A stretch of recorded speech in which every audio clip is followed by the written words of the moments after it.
Hello, writers, and welcome to Writing for Screens. Today's live episode, Form Before Content, a Writing for Screens work session. My name is Glenn Gers, and I am the Chief Operating Everything of Writing for Screens, a channel in which I am trying to share my work process of creative writing in several fields. I am a retired screenwriter, had a 25-year career in TV and movies. On my way out of that business, I have been trying to leave behind a set of skills, tools, and insights that I had to figure out for myself. I have put them in the form of a group of videos that are on here. Let me give you a page shot. This is the main page at the moment of my channel. And if you look down towards the bottom, you will see a bunch of playlists. This is closer up on those. The first three playlists are Screenwriting Essentials, Screenwriting Tools, Skills, and Craft, and The Process, Being a Writer. Each one of those videos is about 10 minutes long. Collected, those three playlists are 50 videos, each on a topic. The topic is in the headline and in the thumbnail, so it's very easy for you to find. You can just browse through and look at all the things I've tried to talk about: character, dialogue, genre, flashbacks, all that stuff you can see there. There's nice, big, clear, colorful headlines and thumbnails for you to choose from. Try to look at those videos. They boil it down into things you can try. There is no system. There are no rules. There is no right or wrong way to write. So all I can do is show you the things that I have learned in terms of process, skill, technique, things that I've figured out or learned from other people. And you need to try them out for yourself and see if they work for you, because every artist must make their own path. I don't know what kind of work you want to do. I don't know what kind of person you are. I don't know what kind of life you live. So all I can do is say, hey, these are some skills, some tools that you can try in working out your kind of work for your kind of life, for your kind of reality. And that's all that anyone can do to teach you. So I'm doing it. And then, having done those 50 videos, I have now done a bunch of live streams. Right now, I'm coming every Wednesday at 1 p.m. Pacific Standard Time Zone to talk about a different topic each week. This week, it's about form and content. Because I'm wrestling with a bunch of these issues myself, my general method in these live streams is either to answer questions or to take something that I've been dealing with during this week and try and make it into a bunch of thoughts for you to try for yourself. It's not about me. It's about you and these tools, these questions, these insights. That's the deal. That's what we're doing here. So let's get into it. Let me say a bunch of hellos. Hello, Joni Doe Shadow and Pelicans and Elroy and Thomas and Doreen. Wolf Powers, hello. Acaricio, hello. Okay, hi, everybody. Good to see you. So let's get it. This is so cool. I got people on here, and I want to talk about this stuff because basically what's happening is I am wrestling with a bunch of things in figuring out what to do with this channel. I set up this channel to teach screenwriting. I've taught everything I have to do. I'm going to put out a book that consolidates all these lessons. That's it. But I like the channel. I love doing these live streams. I love having this communication with you guys. But I need to steer it more towards A, writing novels, which is what I am now doing, and B, a bunch of other creative paths that I'm trying to take, which I would love to share with you. But I have to figure out how. And that brings up the question, should you work on the form before you work on the content? And I'm going to explain what I mean by that. The purpose of this is simply, this is what I've been working on this week for myself. And it helps me to put it into these lessons because I have to make it concrete for myself. But apparently also that's a good way to teach you. So public service. The things that I'm trying to wrestle with are, I am trying to work into while doing these live streams in which I share my process, also trying to learn how to turn my lessons, my insights, instead of making them at the start of a live stream, to make them separate little videos, little 1, 2, 3-minute videos, vertical videos, because that is a thing now, and because I like it. I like watching them. But also trying to learn how to work with Substack to post my videos and my thoughts there. And also I've got an idea for a podcast. So these are 3 new forms for me, 3 things I am trying to learn, just like you are trying to learn writing. And I find myself feeling overwhelmed. I can imagine the finished work. These are all forms that I have seen and said, ooh, I'd like to do that. It's sort of like you go into a museum, you see a painting, go, ooh, I want to do a painting. The thing that you need to then do is figure out what are the steps that get from, ooh, I can imagine a painting. I like painting. I want to paint, to, I know how to make a painting. I can think of it and do it. It's very, very hard. There's lots and lots of steps to any art form. So what I started to think about was, well, how do I learn this? And my feeling, as I talked about the other day, in one of the earlier live streams, I think it was 2 weeks ago, one of the things I realized is you can't learn and then do. You have to learn by doing. But as I started to learn by doing, trying to figure out how to make vertical videos or how to do a podcast, I recognized that the format, the style, the way that you do it, and the medium itself are going to influence the way you do it, the things you do in it, and exactly how you do it. The process comes from the mechanics of the form. So one of the things I want to talk about is I'm talking about form or format. There's other words for that. If you think of form as the medium, in other words, a Substack essay or a vertical video or a podcast, that's the medium. There's lots and lots of people doing those mediums. But then within that, the format that you are using in that form, or you might call it a formula, is what you also might call style. So if you think about the medium and the style, for instance, I want to write a novel, I want to write a detective novel, or I want to write a romance novel or a fantasy novel. Those have different formal issues. They have different formal goals. They have different styles. So that's what I'm talking about, is I got an instinctive feeling for the style, the way I want to do these things. But the medium is different. And what I'm thinking about this is, for instance, in the stage medium, theater. You can do a theater piece where you have act breaks and a proscenium stage, which is your standard Broadway style stage with it's like a frame and the audience faces it, and you close the curtain in between scenes. That's the 19th and early 20th century formal theater. But there's other ways to do theater. You can do theater like the Greeks did it, where everyone's sitting on the side of a hill looking down at a little circle and everyone's just shouting up at them. You can do things where you break the fourth wall and the characters talk to the audience. There's a lot of different styles within the medium of theater. So when I'm looking at my medium of Substack or my medium of podcasts or vertical videos, I'm thinking, oh, I kind of know the style I want. I kind of know the way I want to do it. And the thing is, I'm finding myself having a hard time doing it. But what I've learned is that the process that you learn to do things in helps you to put that content onto that canvas on the wall, onto that stage. The way I'm trying to explain it is making this live stream. This live stream I did today. I've done live streams now for about 5 years.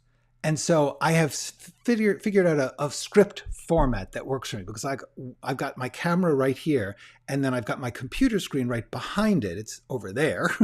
And so you'll see me looking over there because I have my script up on the screen in big letters so that I can just glance at it, sort of like a teleprompter. Okay, it took me a while to figure out how to do that. And so I created a script format, which works for the way I do this. So in order to do this particular live stream, I had this idea. I want to talk about the form and content thing. So I duplicated my script format, gave it a new title, Form Before Content, and I started writing bullet points, because that's what I do. There's not bullet points, but index cards, whatever you want to call them. There's thoughts.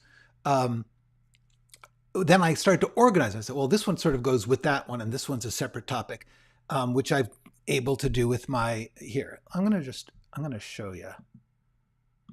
Okay, so this is my script here, the things I was just reading to you, right? And I put it in a nice big words. And the blue is the things that I've done title cards for. So like this one, that one, okay? That is there. See it? The question. And then there's the question, and that's what I did. So the point is, I've created this process, this way to work. And I did it based on the fact that I have this camera, I have this screen, I have to do this thing with this software. And the best way to organize my screen and my workspace and my process of reading out loud was to create a formula, a format, a style for myself, okay? Once again, so we're talking about the medium, which in this case is live streams on YouTube, and then the format or formula, which is the style, the way I've chosen to do it. Other people, they might have music or clips, or they may do call-ins or whatever. So the thing is, I've gotten to the point where now I never worry that I won't be able to do a live stream because I can't figure out how to organize it. I have my format, I have my ritual, and I follow it.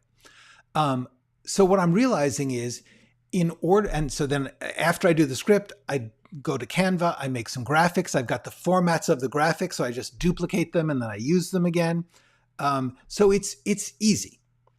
I don't have that for vertical videos, which are going to be filmed differently, and I've just never done it. I don't know how to light them. I don't know. I have to get a wireless mic, I think. So what I'm realizing is you need to get familiar with your medium in order to, like when you say, oh, I can see a painting on the wall. Like I go to a museum, I see a painting, I go, oh, I'd like to do a painting that's like that one. Or like that one, or I'd like to mix those two styles, or I'd like to go the opposite of that. Whatever it is that you are thinking inside your creative moment, you are then saying, well, but how do you use the actual paint and brush and canvas in order to make it look that way? And that's something you can learn, but you have to learn it exclusive of actually trying to get your picture to look the way you want. You just have to learn how to use the brush first. You have to use, how does the paint dry quickly, or is it oil paint and it stays a long time? There's lots of things that are different. Acrylic and oil are different.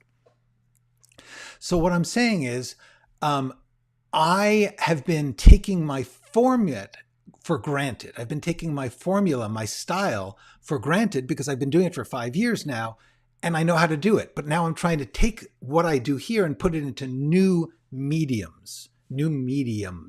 And that means that I'm so frustrated because I know what I want to say, but I don't have a script format for short videos. I don't have a work method for short videos or for podcasts. So one of the things I want to talk about is that, so the medium and the style you choose, they shape your process. My process for doing live streams is now so familiar that I can start it on a Tuesday afternoon, and by Wednesday at 1, I'm ready to go.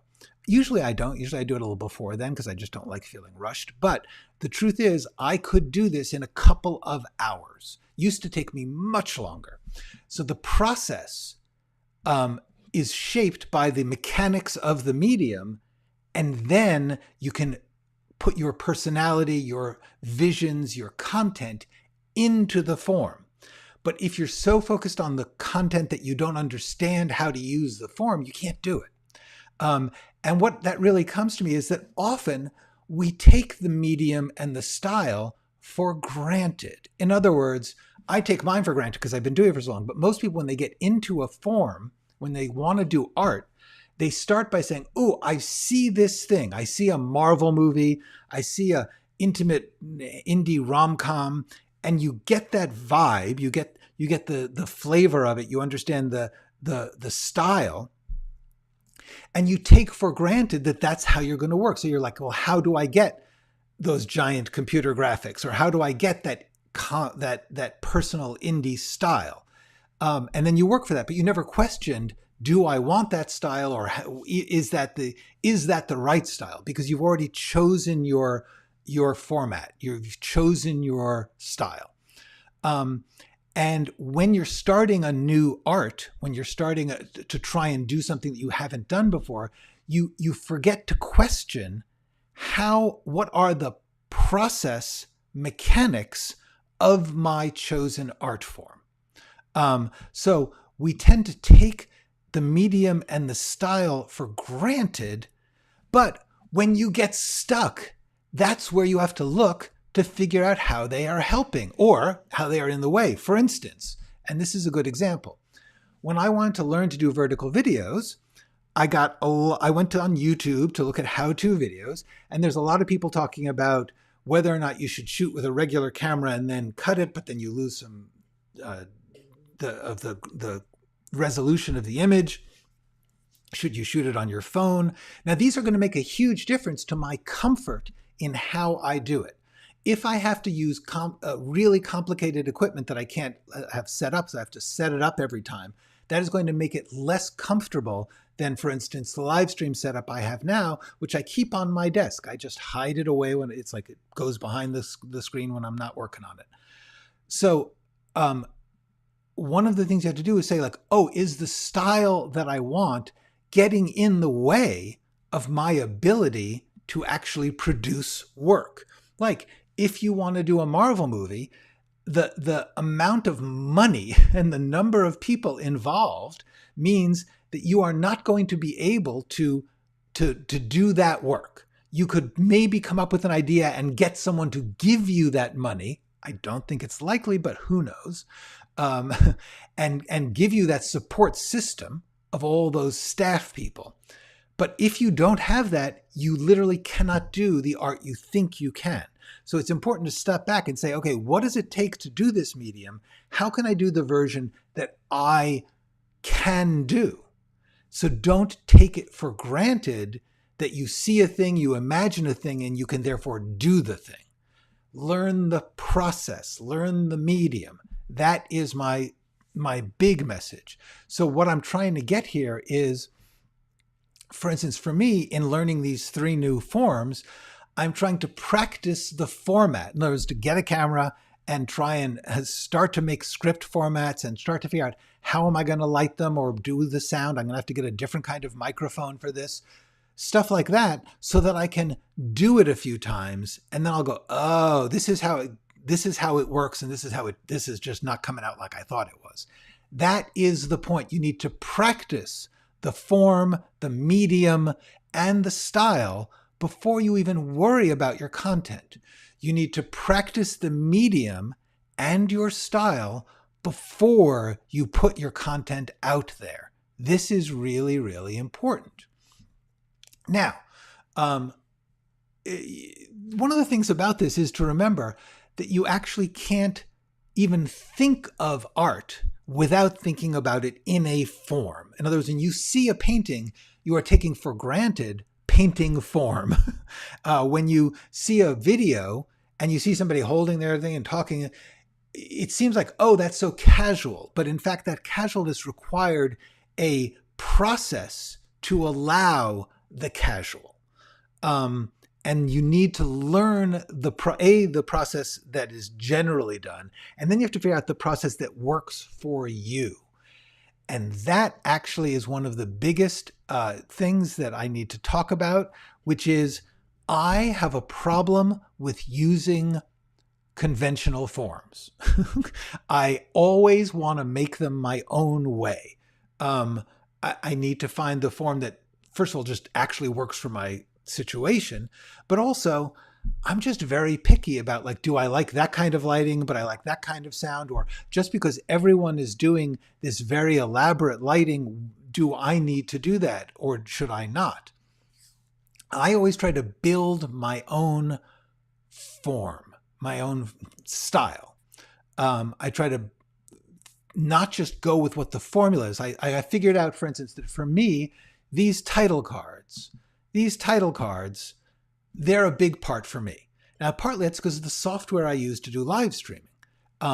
It allows you to put up pictures. And that's what that is. That's a picture of words. And so I built my style based on the technology I had and my own personal taste, and partly my own convenience. In other words, it's really easy for me to click these buttons. You know, I can click a button and the thing comes up there. There are other things I could do which would have animations or stuff, and that's going to be too much work for me. It's going to interrupt my connection with you and with the material. So I don't do that. It's there. The technology can do it. So what I'm getting at is, most of the time with art, you are going to be working in a style that you have seen and liked. You are taking for granted a formula, a style. You're going to say, oh, I really like this really great lighting where there's a little backlight on their head and there's a neutral background so that you can really focus on them. And you're going to simply go from there, not knowing what it takes to actually create that, which is, frankly, you need a backdrop. You need some lights, which I don't have. I didn't want to put a backdrop in my office. So my point here is that if you are comfortable working within a certain formula, absolutely do that. When I started out, I watched romantic comedies. I liked romantic comedies. I did a romantic comedy. I wrote a romantic comedy, and I worked within the tropes and the style and the structures that were given as romantic comedies in the 1980s. That was a big genre then, and I loved it. I felt like, ooh, I could do my own take on it, and I did. The characters were a little different, but the format, the formula was the same, the style. Now, here's the problem. I like to figure out my own way of doing things. I like to build my own style. Take a little bit from here and a little bit from there and a lot from my reality and a lot from my imagination, whatever it is. The problem with building your own style is, A, it's much, much harder. It would be so much easier to just say, I see this, I want to do what it looks like, and therefore I'm going to copy their style and eventually copy their mechanics. And that's good because it means you don't have to choose, you don't have to learn. You just say, this is the going style, or this is a style that I like, and I'm going to work in it, which is great. The other thing about that is, if you work with the going style that is happening at the time, the audience likes it instinctively. Like, okay, I will watch another rom-com because I've seen 12 rom-coms and I like them, so I'm going to watch another rom-com. So you've already won them over. Whereas if you sort of mix, if you do like a film noir rom-com, you're going to confuse them and you're going to lose a fair amount of your audience. That's okay. You have to make that choice and say, in order to do the film noir rom-com, which I would love to do, film noir people are going to be annoyed because it's not noirish enough. And rom-com people are going to be annoyed because it's not rommy enough. So therefore, you're going to lose people. If you are going up against very polished, live streamers, and you are trying to be authentic and natural, and which I try to do, you're going to lose the people who are like, I can't watch this guy with he doesn't have any makeup on. And I understand that. I just have to be willing to lose it. So here's the thing. If you build your own style, it is harder to get an audience. The main thing is you have to learn extra work to build your own style. You shouldn't do it unless you really feel confident that you want to put in all that and lose who you lose. But be aware that you are using a medium and a style. And the reason that you want to do that is so that you practice your medium. That's it. In other words, it seems so natural that you're like, oh yeah, comic book movies. But the fact is, superhero movies were not even a thing 30 years ago. I mean, there was like the Batman movies and they were trying, but they didn't take over. And now they're beginning to fade away. While that's happening, while that wave is happening, that style seems natural. It seems like the basic language of this thing. It's not. It's a medium. It's a style, and you need to understand the mechanics of that. So the main thing I want to talk about is just to say that, and I'll get into the specifics of my own personal wrestling right after this, but I'm going to open it up to questions, and I'm also going to talk about the basic idea of a balance. I didn't ever do a video on this topic, but in the book that I have coming out, which is a book version of my videos, there's a section called the balances. The idea of there are certain things where there isn't an answer, there is a balancing of a couple of things. In other words, form and content. Visual and verbal. You never have something that's purely visual. You really don't. Even a silent film almost always is going to have some verbal elements. If not, yeah, you can do a silent film, but most films are going to balance the visual and the verbal. So what we're talking about here is balancing the familiar and the new. In other words, finding a way to have some things. Don't do everything from scratch. Don't do everything your own way that nobody else does. Do certain parts of it your own way. Like with this live stream, I'm doing certain things that everybody does, and then I'm balancing it with things that I do my way. That is the key. Balance familiar and new. Okay, so let's talk a little bit. Let me quickly go through the comments and then we'll get into more. Okay, dialectics junkie. I'm going to be controversial and say that in many ways in art, form is more important than content. I'm not going to argue with you. In the sense that there's a balance of form and the content does not exist, cannot be expressed without the form. The problem is, while form may be more important, and I'm not sure, it's a balance. Because if you have form without content, it's empty, it's shallow, it's superficial. You feel it. You feel the hollowness. There are things that are popular simply as forms. Andy Warhol's artwork, his silk screens, started out as an original form and content mesh. He was taking a known form and applying a different style to it and a different content to it and making startlingly original works of art. After a while, it simply became a format, a superficial thing that you could put on anything and people have, and he did it literally as a business, as a factory, and he didn't even do them himself. He would have his assistants have them do it. So the point is there is a problem with form being too important over the content. But it is an important balance, absolutely. Hi, Drive-By Uppercut, nice to see you. Okay, Thomas Lewis says, but if you put a martini in an old-fashioned glass, it's still a martini. If you don't put in the gin and vermouth, it isn't. Okay, that's an interesting point. Yes, exactly.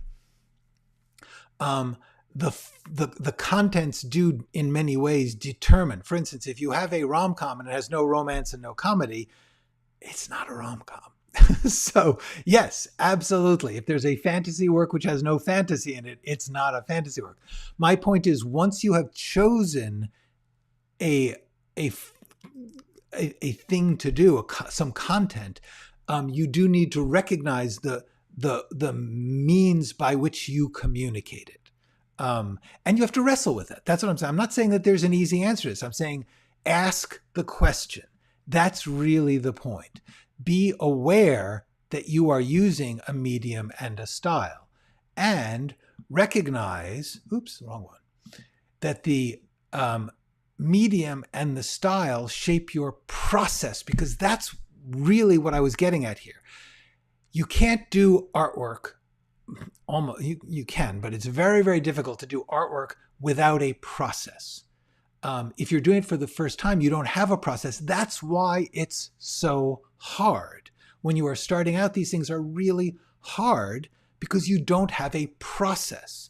And a lot of people think it's all about the work, but it's not. It's about the process. If you have a process, you can make the work and you can make the work better. But if you don't have a process, you can't do it. You can't get to that. You're fumbling around and you may luck into things.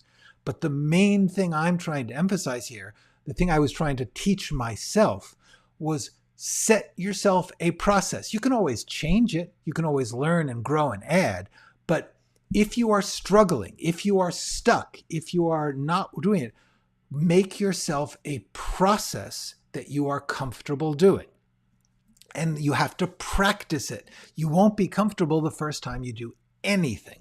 So that is my big message of this lesson. The big message here is recognize that no matter what content you want and no matter what form you're working in, what you need is to figure out your process. That's the lesson. Okay. The older I get, the less I care about style over substance as a critique of art. I love art that's all about ingenuity and style. I've appreciated Hitchcock's so much more now.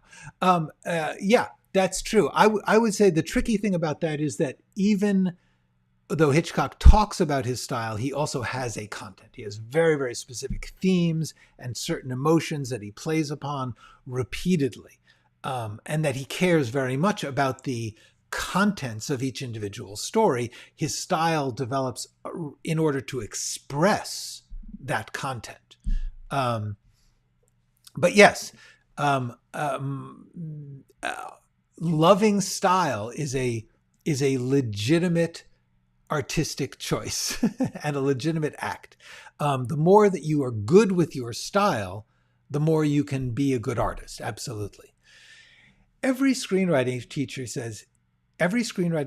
says, yes, you need a structure.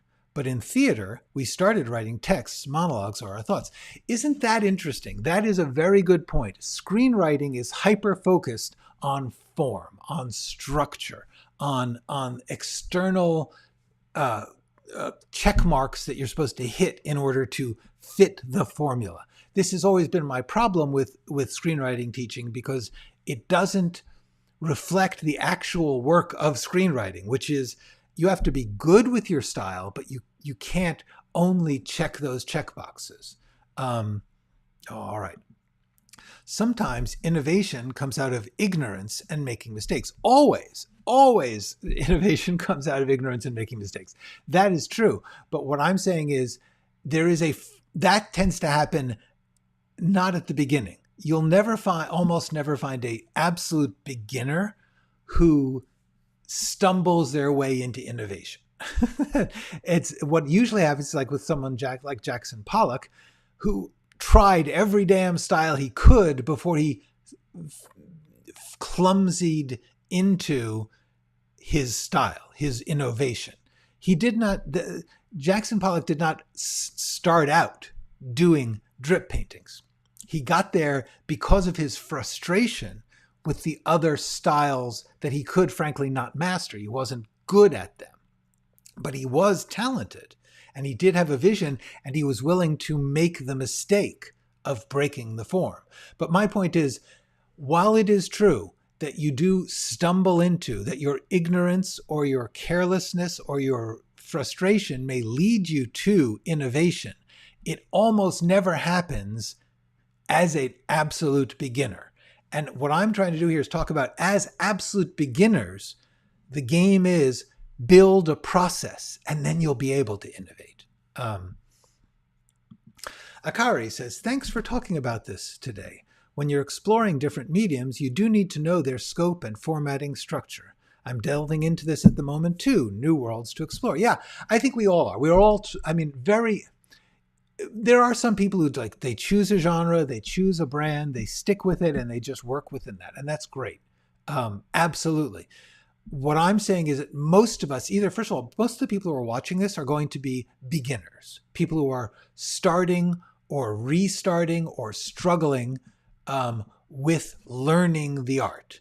And so the point of these lessons tend to be to talk about how to do that your way. So the thing that I was learning was, you don't do it by figuring out what picture you want to do. You do it by figuring out what process you're doing, and you get to the picture you want to do. That's what I was getting at. And yes, I believe most people are struggling with learning their art form. Honestly, why would you watch me if you were confident and absorbed in your own work. You watch me because you're struggling with it. That's cool. I'm trying to share my struggles as a way of because there isn't a right answer. And people who teach like this is the way, sometimes they're teaching a way. But I think that, and this is, once again, this is my form, my style is to say, what if instead of telling people the answer, I shared my struggle, my process. If I showed how I do it, including the things I do wrong or the things that I don't do well, or the things I'm having to learn as I go. It seemed to me that that's a new form of writing teaching. A lot of people don't do it because it's embarrassing and because you have to feel comfortable working and sharing at the same time. Interesting topic for sure. I was struck by the new Superman movie for this reason. The script is a weird, formless thing, yet I still found the film wildly entertaining. Innovation on display. Yes, and a very good. I mean, I have no doubt that James Gunn knows exactly what he's doing. James Gunn is really, really good at his job, and the new Superman movie is indeed wildly entertaining and deeply human and original. And that is because he really, really knows what he is doing, so he can choose to go in ways that are outside of the usual formula.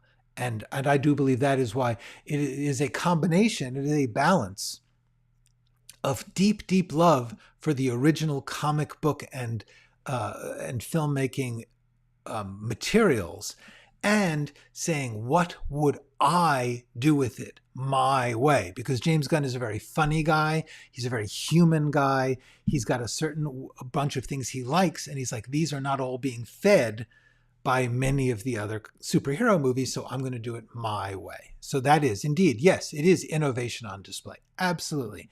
Hey, A-Link, thank you for loving my shirt. I appreciate that. Hi, Lion's Den. Nice to see you. Spider J-Juice Mike Mook. I haven't received your reply regarding the podcast interview. I think you did.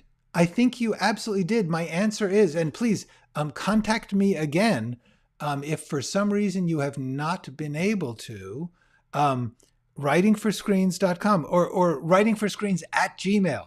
Email me, but I have you on my list to contact you. The answer is the book isn't out yet. But as soon as I have the book out, I do want to do your podcast interview. And Jill Chamberlain says hello, which is fabulous. That's great. Absolutely. J-Juice Mike Mook, I absolutely want to do your podcast. As soon as the book is out, it will be out. It's looking like mid to late September, and we will talk. I kept your email. I am on it. Hello, Jeff Nesserman. I think a steady cinema diet that is vast and eclectic seals the deal for me. Hard to learn content, but form can be absorbed via osmosis. All hail Turner Classic Movies. And yes, very much so. The truth is, you do learn, you learn three ways. One is study. It's the least effective for art. The other way is osmosis. You glom in as much as you can of the stuff you like or hate. And then the final part, the final part of that trio is doing. If you are absorbing and you are doing, you don't even need the studying.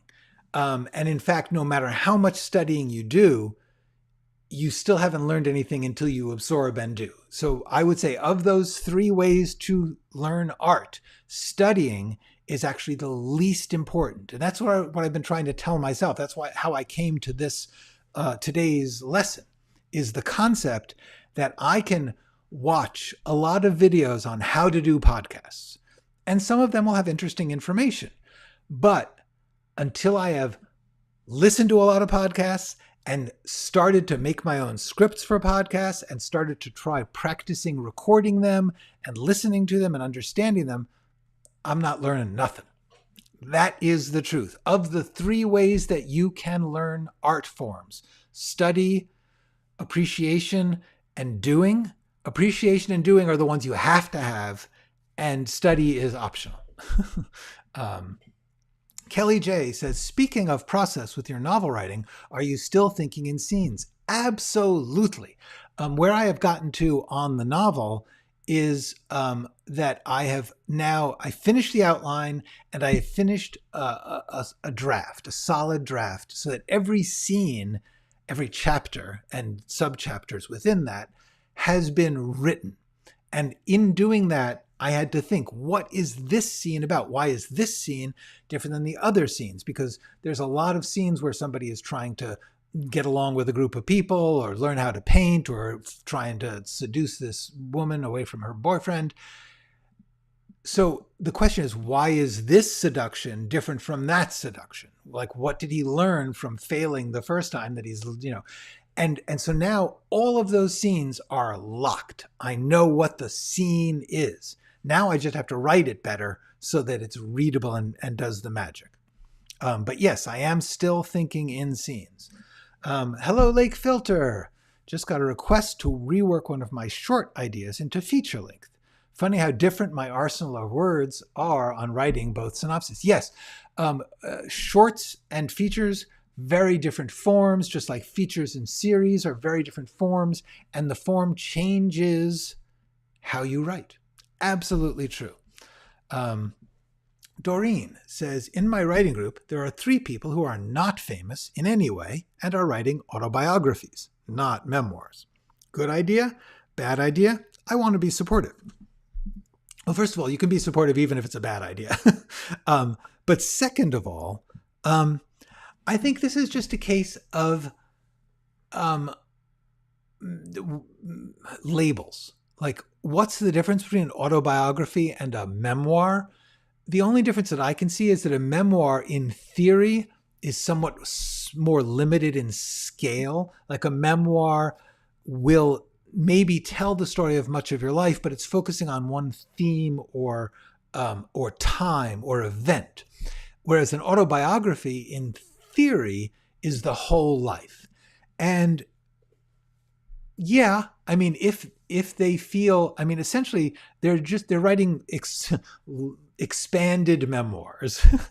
but the difference of autobiography to memoir is simply focus, scale. And so the answer is, check with them whether they really want to do a autobiography, which is their whole life. Or the good thing about a memoir is that it focuses. It focuses on a particular idea or a particular topic or a particular experience. It's not everything in your life, because a biography or an autobiography, in theory, is a life story. So what I would do is, frankly, I would ask that question. Are you intending to do the story of your whole life? And if so, why? Or are you doing a memoir, which has the why is baked in, because whatever topic you are choosing to illustrate in your life about trauma, about success, about love, about addiction, whatever your memoir is about, it could be about running a candy store. And if that's true, it's about giving pleasure to people or deciding that you don't want to make them eat sugar. I don't know. Whatever it is, it's got the why baked into it. An autobiography, the reason that I think you're having problems with this topic for them is it seems like they're saying my life itself is so interesting that it doesn't need a why. And that is weird. Although honestly, anyone's life is, but you're still going to have to find the why. What's the message? Why am I reading this book? Why am I learning all about your life? So that my answer to that, Doreen, is it is not a good or bad idea. As you know, I don't think there's such a thing as a bad idea. I think there's a good idea. The question would be, why autobiography in the sense of covering your whole life? And what's the point? The memoir has the point in its choice of subject. So that's where I would go with that. Michael says, I remember hearing the words, "That's a crazy idea." I know many artists have heard it until they do it. Yes, absolutely. The idea that people will judge your idea, frankly, iffy at best, in my opinion. Now, commercially, in terms of the marketplace, There absolutely are good and bad ideas that fit or don't fit a certain marketplace at a certain time. However, and honestly, one of the things that I've talked about before is we are weirdly skewed to believing marketplace values and artistic values are the same thing, that artistic values are simply indicated by market values, that market values are the answer. That is, in fact, not true. The world is bigger than the market, and the market has values which may not fit your art. And therefore, market values, commercial, this will sell to the big names of the time. That's what market values are. They're a very, very narrow slice of what is possible artistically. Jill speaks highly of you. That's so nice. I'm glad, because Jill and I go way back. New York, 40, 50 years ago. Hello, bearded screenwriter. Glad you are here. Very nice to see you. Welcome. I've made a short film based on the topic of last week's session. Wow. I actually called the script Insignificant. Thank you for all you do. Wow, that's so cool. I'm glad. That is great. Thank you, Parker's Lens. I think the audience are so familiar with content, form becomes more important. This made Spielberg and Tarantino auteurs. Well, let's be fair. Spielberg and Tarantino are both immensely talented artists. They also do happen to have very distinctive styles, but let's be clear. They're not just style.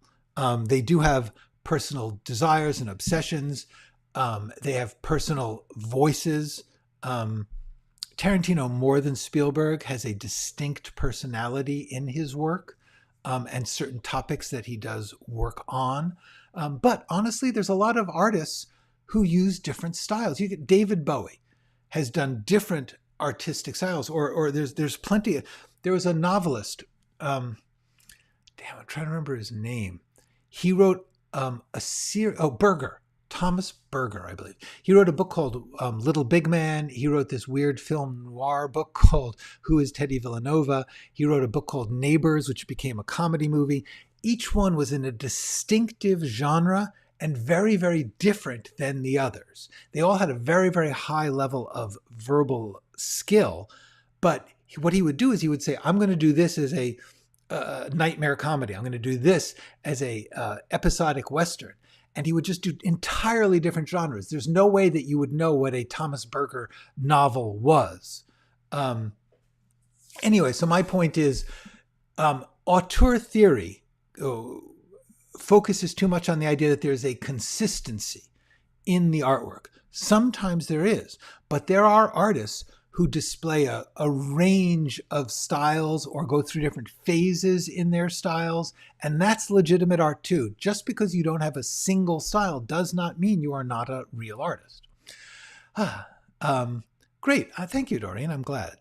And Susan says, experimenting with form is so helpful. Only after learning to write screenplays was I able to work on a novel and actually feel like I could finish. I used to only be able to tackle short stories. Yes, that is true. Actually, the reason that I do encourage screenwriting, even if it's just the hardest, most frustrating and awful art form in many ways, it does force you to focus on structural storytelling, on storytelling characters, on a lot of stuff that then makes writing things like novels or even something like video games much, you have skills you didn't know you had.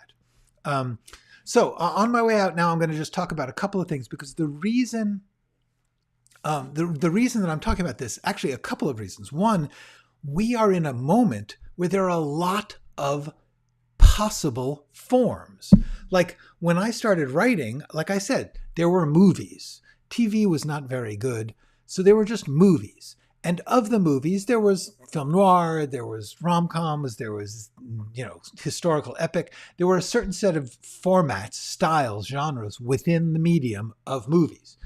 But now there's movies, there's series, there's webisodes, there's video games, there's graphic novels, there's so many art forms. They have exploded, and there's more to come.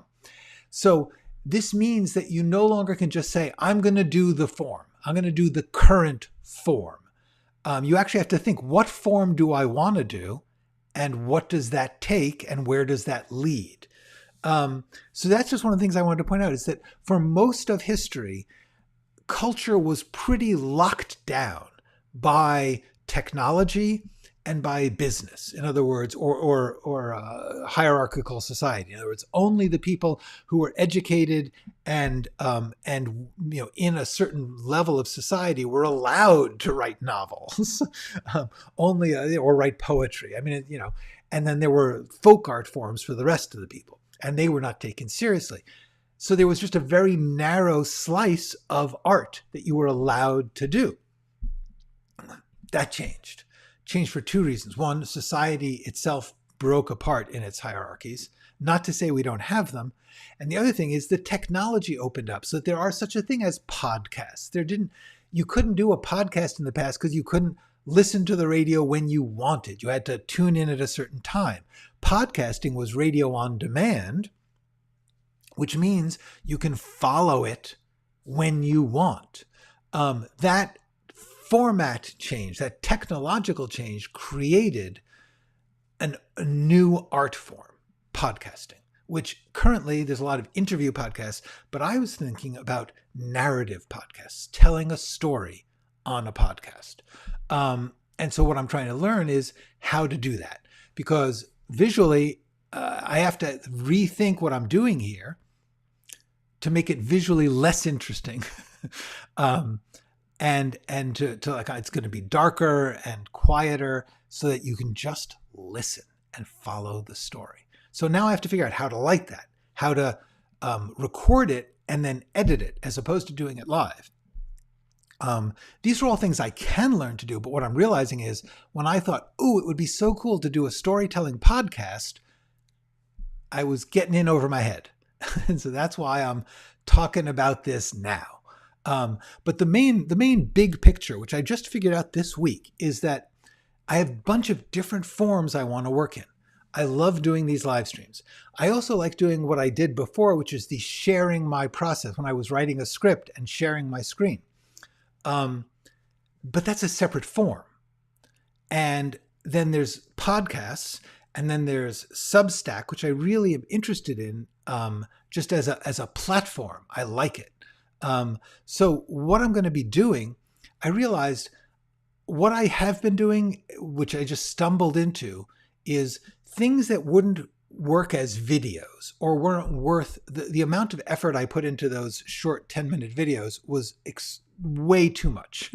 It made them good, but it's not something I can continue to do and do anything else. So like, for instance, on this live stream, I spent a good amount of time talking about what is essentially a very short lesson. I could have boiled that down to 3 to 5 minutes. And that's what I need to start doing, is take them out of the live streams, because most people who want to learn a lesson, who want to get some help with an idea, they want to be able to look at the list of ideas and say, learning form over content, I'll listen to a 5-minute video about that. I will watch this guy talk in a vertical video for 5 minutes on that, and I get my point across and I'm done. I can't do that live, but what I can do is take it out of these live streams where it's not really the best way to reach people who could get the help. Put it into a form that's easier, and these live streams will simply be community. They'll simply be me answering questions, talking, schmoozing, whatever.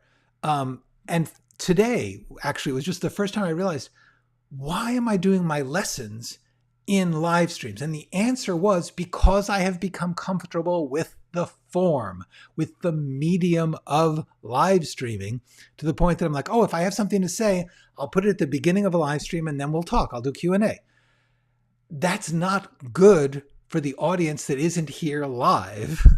That is bad for anyone who's looking. I want to see what Glenn's lessons are on this topic. I want to be able to look down a lesson, get a quick thing, and get out. I don't want to watch an hour-long video on a topic. Sometimes I do, but so what I'm going to be doing is separating out the lesson portion of live streams and simply making live streams a weekly community gathering. And then I'm going to learn how to do podcasts and start doing that. And I'm going to do the screen sharing of working on my novels. That's the new plan. I only figured it out by trying to figure out how to do vertical videos and recognizing that I was getting frustrated because I so comfortably tell a lesson in this form. And I thought, why? It's harder. It's harder for the audience. Anyone who wants to learn a thing from me is having the worst experience because they're listening to me say hi to all you people and answer questions, and I'm rattling around doing all this stuff when the point is actually very short.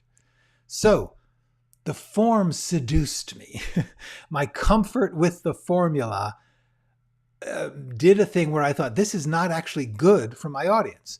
You guys here on the lives, we'll talk about whatever. And hopefully I'll find ways to make this more of a community, especially for the people who can't be here live. In the comments and also on Substack, there's a thing called Notes, which is kind of like social media Substack. And I'm going to try and steer us to that. So if you have something to say and you're watching this, but it's not live, you can get into it. So that's the goal. That's the plan. All right. So, yeah, absolutely. We'll be rewatching this. Exactly. That's my point. You are welcome. Thank you, Link. A link that is great. Michael said, it took me 7 months to write 3 drafts of my script. I think I've done because I'm spending too much time looking for problems. Yes, that is good on you for recognizing that it's time to move on. That's a healthy thing. Okay. May happiness and good health always be with me. Thank you so much, Lake Filter, and to you, everyone. You are welcome. Skepular, thank you. This has been great. It is time to go. I have talked enough, but those are the shape of things to come. And I hope that you will all go write something. Hi, Malika. Sorry I'm leaving. It's very great to see you.